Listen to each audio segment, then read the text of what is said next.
parce qu'il est frère parmi nous. Votre micro, bonjour.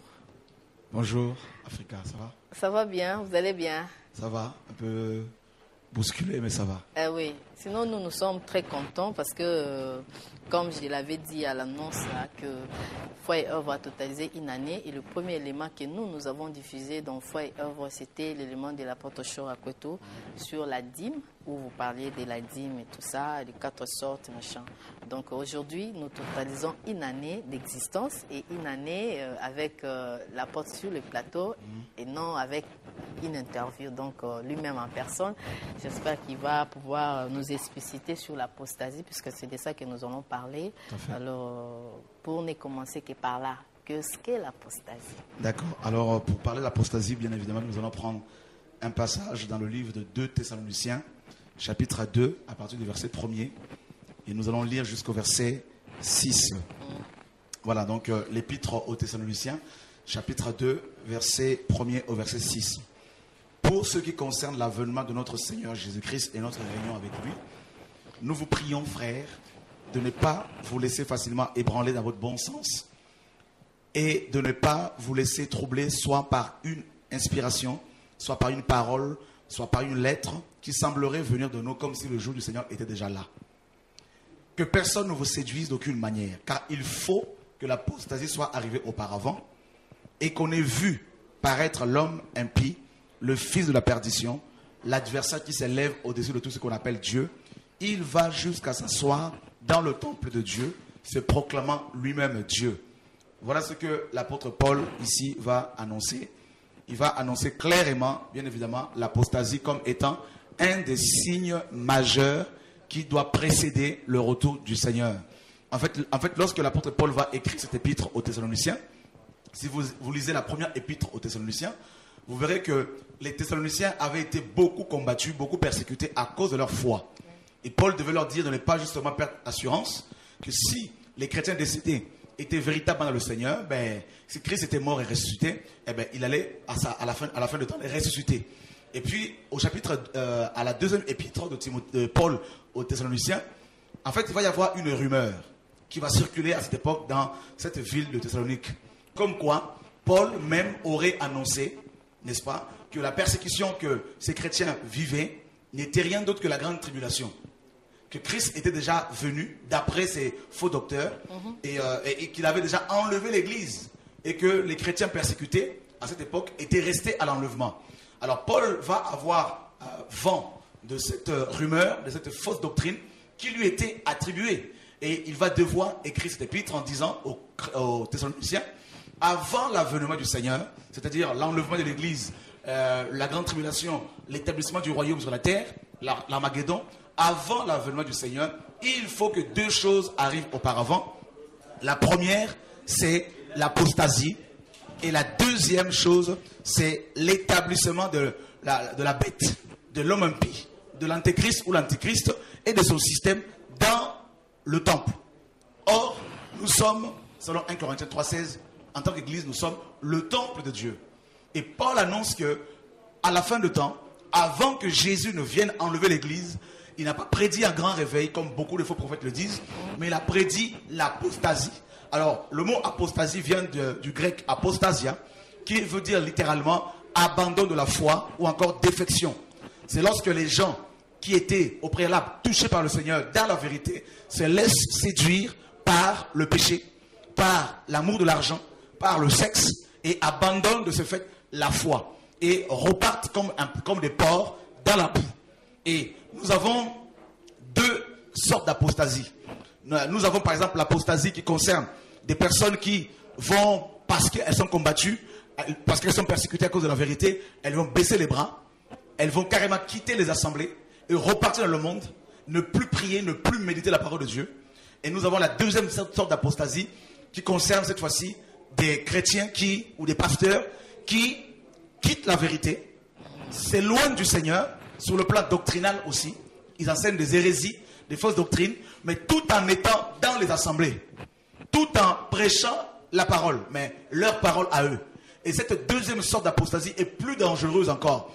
Parce que non seulement elle est une forme de, c'est une hypocrisie, parce que ces personnes ainsi apostates vivent dans l'hypocrisie.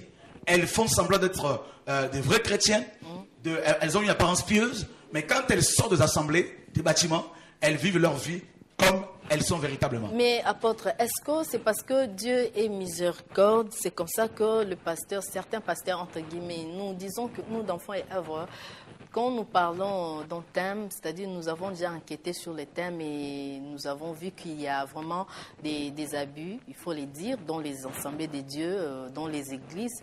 Parfois aussi les pasteurs censés à respecter la Bible, à honorer, comme la Bible elle est comme la Constitution pour les chrétiens. Tout à fait. Mais certains pasteurs bafouent parfois la parole de Dieu. Est-ce que c'est parce que Dieu est miséricorde? C'est comme ça qu'il faut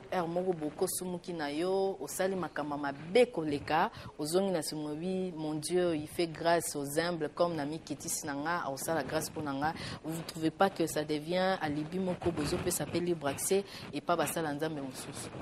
Tout à fait. En fait, Dieu est miséricordieux. Oui. C'est vrai. Mais la parole est claire. Hein? La Bible dit dans 1 Jean 3 que celui qui est né de Dieu ne pratique pas le péché.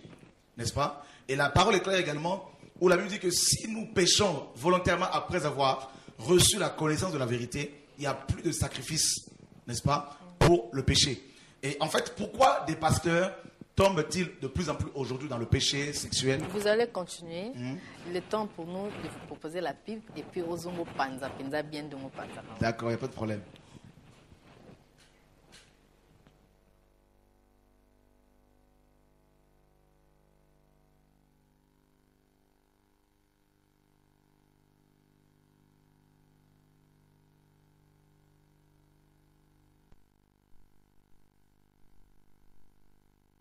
Oui, l'apôtre vous disiez.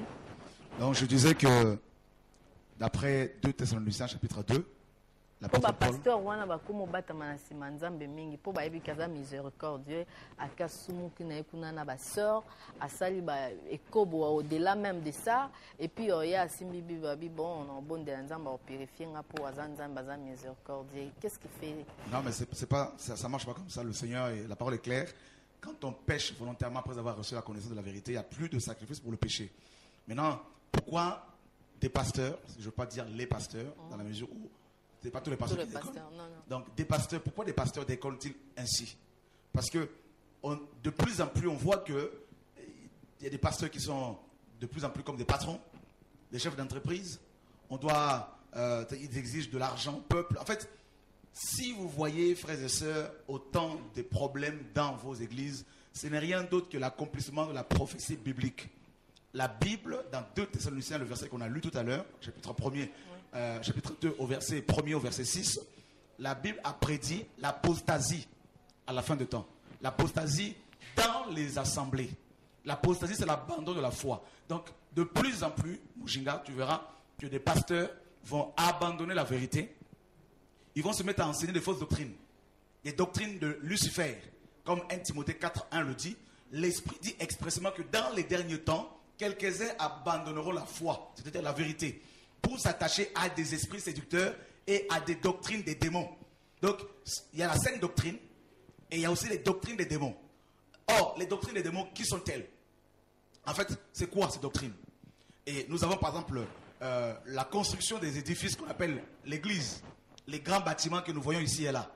On n'a pas vu dans le Nouveau Testament un seul apôtre bâtir un grand bâtiment qu'on appelle église, dans lequel on va emprisonner les chrétiens comme des sardines, n'est-ce pas? Et souvent, ces hommes construisent ces bâtiments pour leur propre gloire, n'est-ce pas? Et ils pensent ainsi bâtir l'église. Alors que Jésus a dit dans Matthieu 16:18, tu es Pierre et que sur ce roc, je bâtirai mon église. L'église est bâtie avec des pierres vivantes. Selon 1 Pierre 2:5. Et des hommes investissent des millions dans des briques qui vont rester et ils négligent les pierres vivantes. Et cette vision de la construction des grandes cathédrales n'est rien d'autre que la vision de Babylone. Ça a commencé dans Genèse 11. Avec des briques, avec du ciment, ces hommes se sont dit, bâtissons-nous une ville. Alors que Dieu veut bâtir les hommes. C'est les hommes qui sont plus importants que les bâtiments qu'il faut bâtir, qu'il faut soutenir financièrement, spirituellement, moralement. N'est-ce pas? Avec la parole, avec l'amour. Et on néglige ces hommes. Vous verrez que dans ces églises-là, beaucoup de pasteurs, on ne peut même pas les approcher. Les fidèles ne peuvent même pas les approcher. Ils ont des gardes-corps comme s'ils ont peur d'être tués. Qui ouvrent la porte de leur voiture, qui portent leur Bible, tout ça. Et ils vont exiger également la dîme, qui était une pratique, comme on l'a vu il y a un an sur ce plateau, une pratique de la loi, qui n'est plus d'actualité. Voilà pourquoi le Nouveau Testament ne parle pas de la dîme. Ils vont utiliser Malachie 3.10 hors contexte. Alors que dans Malachie 3.10, Dieu réclamait la dîme de la dîme. Ils vont parler de l'offrande du prophète. N'est-ce pas? Ils utilisent mal Galates 6.6, que celui à qui on enseigne la parole fasse part de tous ses biens à celui qui l'enseigne. Alors que le mot bien là en grec n'a rien à voir avec l'argent ou giga. Ça a à voir avec l'honneur. Si un membre est honoré, 1 Corinthiens 12 nous dit, tous les autres sont honorés. Vous voyez, donc ils vont parler de toutes ces bêtises. Moi j'appelle ça des bêtises. Et ils sont en train d'escroquer les gens. Et nous devons les dénoncer et dénoncer leurs pratiques. N'est-ce pas? Ils sont assis sur les estrades comme des patrons, des bishops. Ils sont assis sur des chaises en cuir. Et le peuple assis sur des chaises normales. Frère, Jésus était parmi le peuple. Il était avec ses disciples. Il n'était pas à part. Il n'était pas dans le cléricalisme, c'est-à-dire la séparation entre lui et les autres. Il était parmi son peuple. Il mangeait avec eux. Il lavait leurs vêtements. Leurs pieds. Mais aujourd'hui, des milliers de pasteurs arnaquent, escroquent le peuple. Mais ils disent que l'homme de Dieu mérite double honneur. Yango na fuba yambe bongo azokota maboko bokati na musique bobeti maboko pona ye boyambi na bonheur nyo surtout peut-être que eza bongo nde bazo. Ils interprètent toujours mal la parole. Dans 1 Timothée 5, n'est-ce pas? À partir du verset 17 là-bas, quand Paul dit que les anciens qui dirigent bien soient jugés dignes d'un double honneur, Paul s'est référé à Lévitique 19, 32, où il était bien spécifié que tu te leveras devant les cheveux blancs. Donc les anciens là, c'est simplement les vieillards. Les vieillards, des gens qui sont beaucoup plus âgés que nous, comme Paul le dit aussi dans 1 Timothée 5, ne réprimande pas rudement le vieillard, mais considère-le comme un père. N'est-ce pas? Donc ce ne sont pas, cet honneur-là n'a rien à voir avec le fait de se faire porter sa Bible, de se faire ouvrir la porte de sa voiture, ou de se faire servir le jus, ou de se faire, quand on rentre dans le bâtiment d'église, on arrête la louange et on reçoit l'homme de Dieu qui a remplacé Dieu. Donc tout ça là, Africa, c'est de l'idolâtrie. Et nous devons dénoncer toutes ces pratiques-là parce que ces hommes sont devenus comme des gourous, comme des pharaons, et le peuple est de plus en plus dépouillé. J'étais à Brazzaville par exemple, avant de venir à Kin.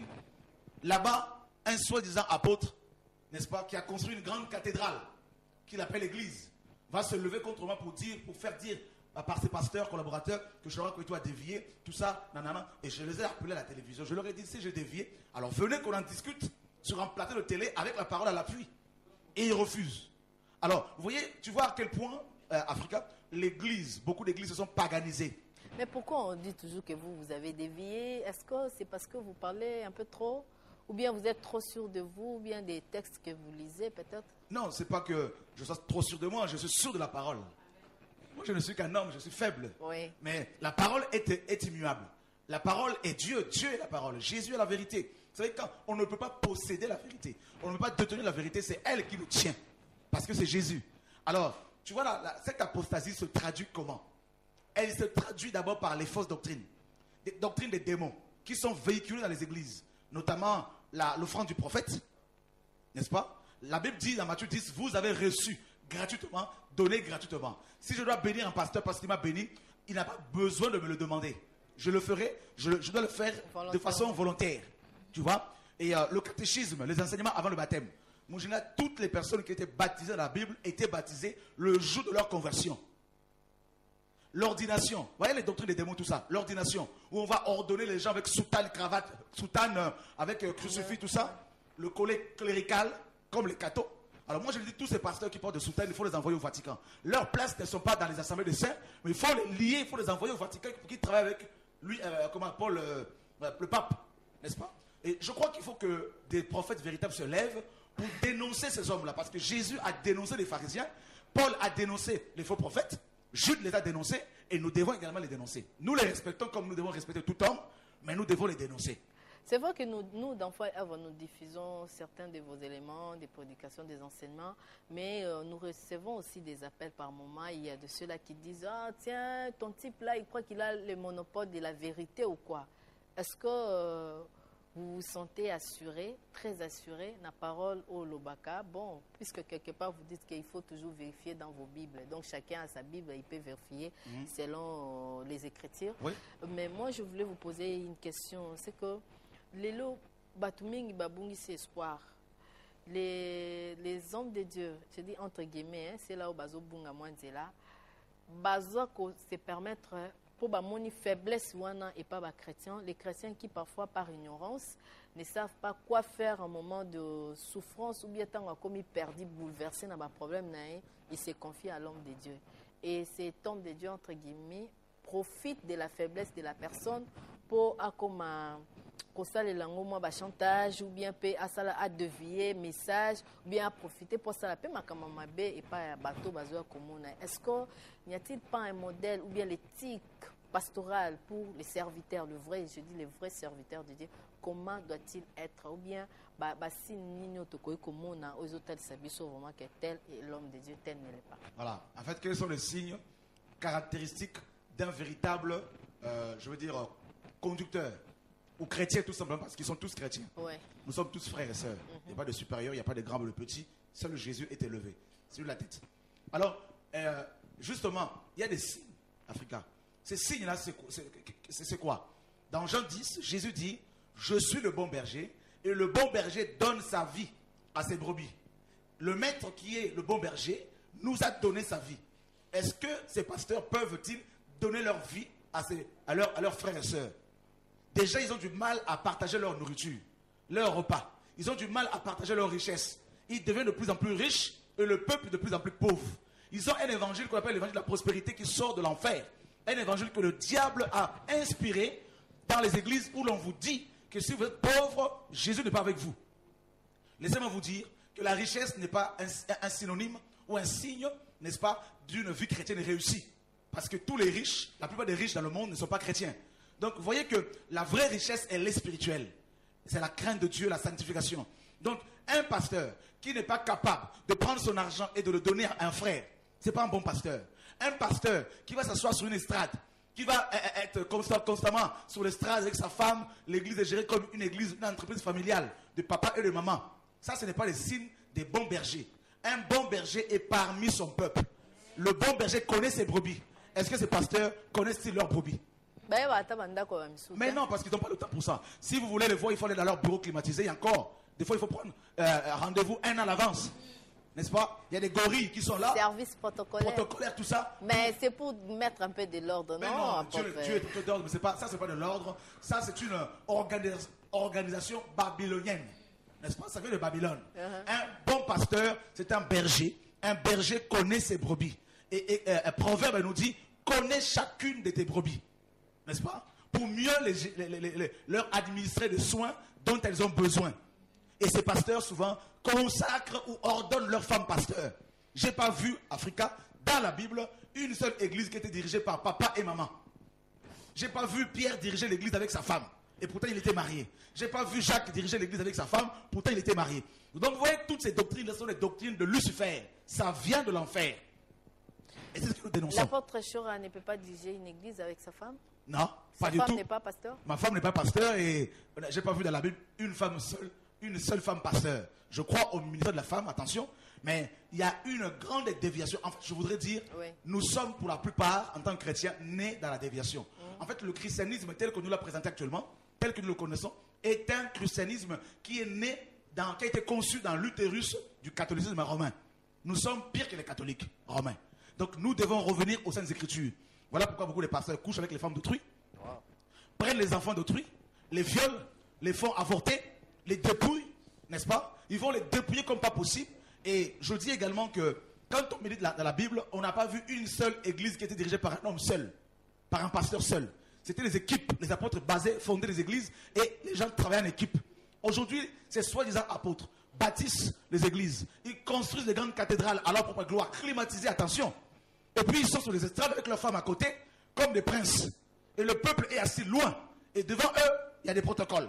Et pour être baptisé, tu passes par l'apôtre. Pour être béni par le mariage, tu passes par l'apôtre. Je n'ai pas vu, Mujinga, dans la Bible, un seul apôtre ou un pasteur ou un ancien ou un diacre bénir un mariage. Mais Bazar a imité Karabatang à Kala où il y avait na sacerdoce lié très saint, bango le quoi baza ba apôtre na moi na bon ba na lié très saint, le peuple dans le parvis et lieu saint pour na ba service protocolaire peut-être be ba diacre ou ba jouer intermédiaire, la médiation entre le pasteur et la population quoi. Tu as bien dit dans l'ancien temps.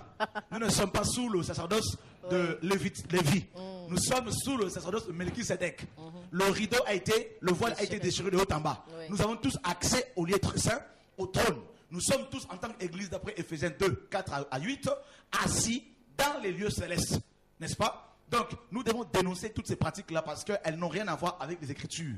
Et si nous voulons aller au ciel, si nous voulons aller à l'enlèvement, parce que Jésus revient nous chercher, nous devons revenir à la parole. Et seule la parole a la vertu de nous libérer, de nous purifier. N'est-ce pas? Et nous devons dénoncer le péché, l'adultère et également la monopolisation des chantres dans les églises. Beaucoup de musiciens monopolisent le temps de l'adoration. Alors que Paul dit, quand vous vous assemblez, les uns ou les autres ont-ils un cantique? Vous voyez, en fait, en gros, nos églises, là, pour la plupart, ne sont pas prêtes, Africa, pour le retour du Seigneur. Voilà pourquoi tu entendras de plus en plus de pasteurs qui divorcent. Au bout de 10 ans de mariage, un pasteur va se lever pour dire, ma femme est sorcière. Il me faut une autre femme du ministère, la secrétaire. Ministère, il faut pas par sec. Voilà. Donc nous devons dénoncer ces hommes-là. Ce sont des charlatans, des faux prophètes. Nous devons les dénoncer. Allô, on prend quelqu'un à ligne. Allô, oui, bonjour. Allô? Allô? Vous appelez d'où? Vous appelez comment?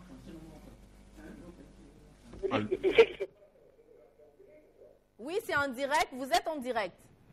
Attention, monsieur là, qui parle là, il faut qu'il soit gentil, hein? Pardon? Je voulais dire un petit mot à un autre monsieur là. Ah, il faut qu'il soit gentil. Oui. Oui, il a dit quelque chose qui vous a choqué?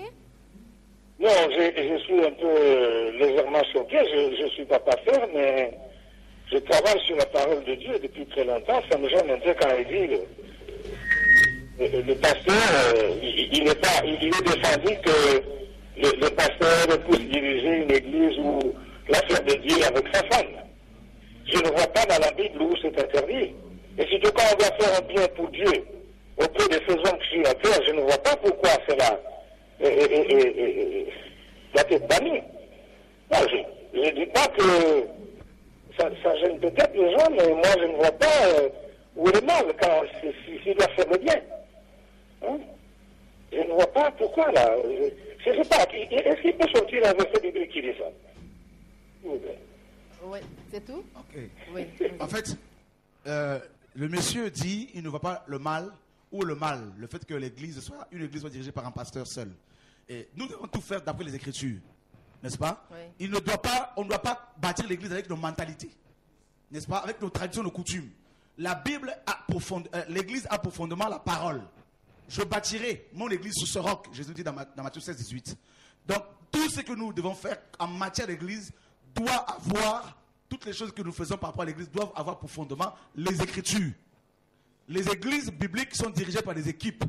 Les apôtres les baptisent, ils établissent des équipes ministérielles ou des anciens qui travaillent en équipe. Donc, on ne doit pas faire les choses avec nos coutumes, nos mentalités. Donc, s'il est choqué, je suis désolé pour lui, mais la vérité choque. La vérité, c'est la parole. C'est le feu, ça consume, c'est l'épée, ça brise les liens. Alors que Dieu le garde, que Dieu le bénisse, mais je l'inviterai à méditer la Bible. N'est-ce pas? On ne peut pas faire les choses avec les sentiments. Parce qu'il s'agit de l'éternité. Nous devons revenir à la parole. Parce que le fait que les églises soient dirigées par un homme seul, une église à la tête, un homme à la tête de l'église, ben, ça devient comme une entreprise personnelle.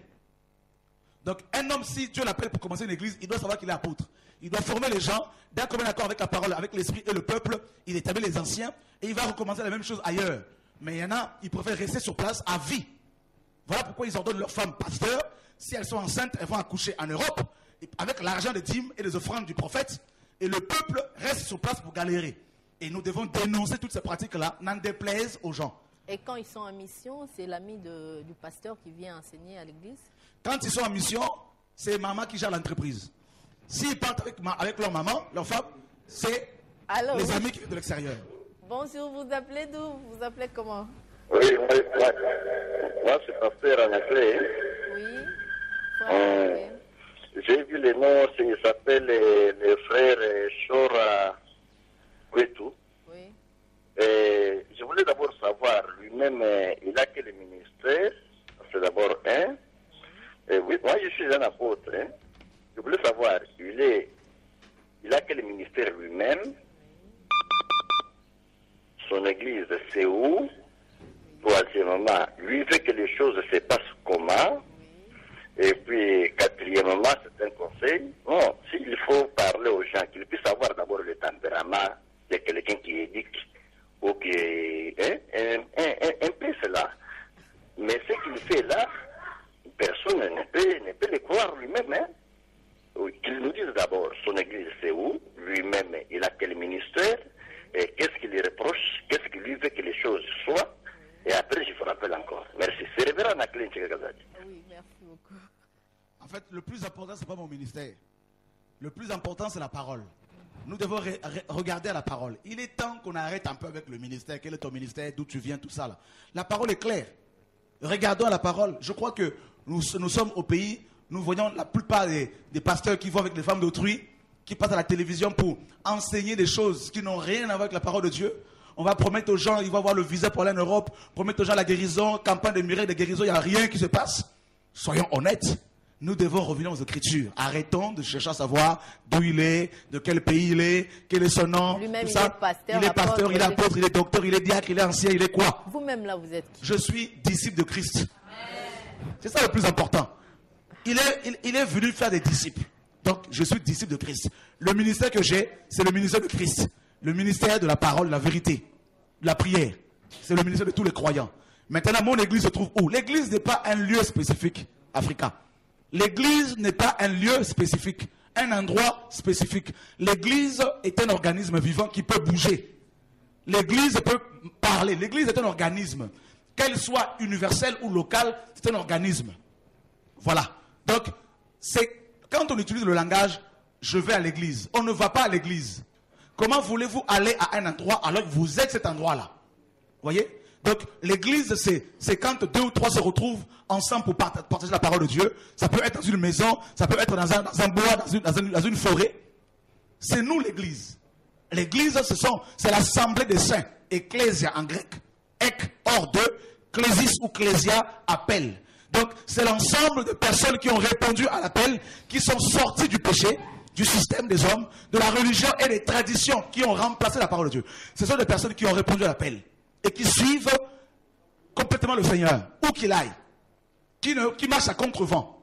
Ce sera l'église. Et pourquoi Chorakwetu a l'attitude un peu très énervée?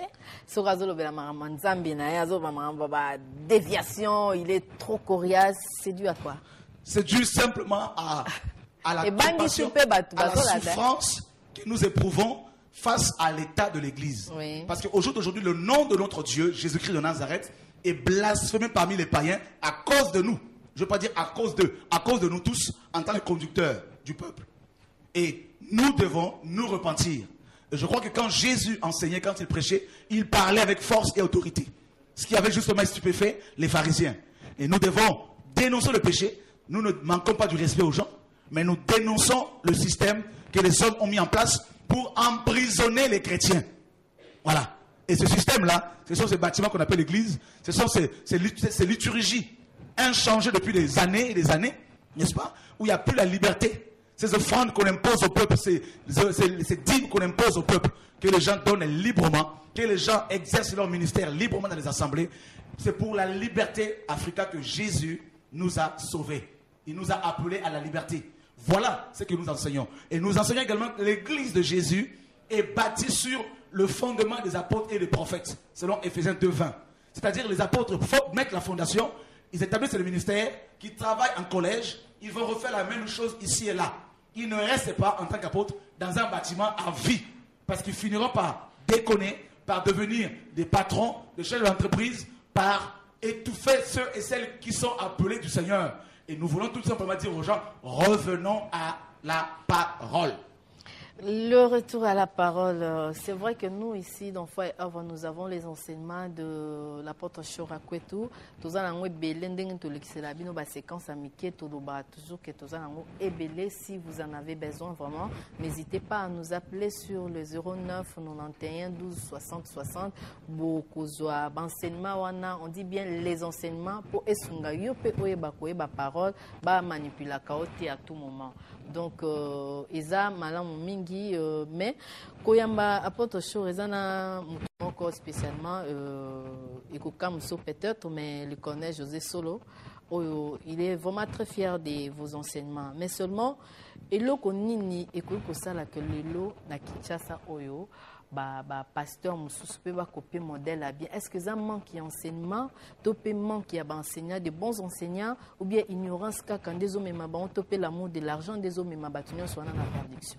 Les alliés premièrement manque il y a plusieurs raisons pour lesquelles des pasteurs aujourd'hui sont devenus cupides, adultères, menteurs, violeurs d'enfants.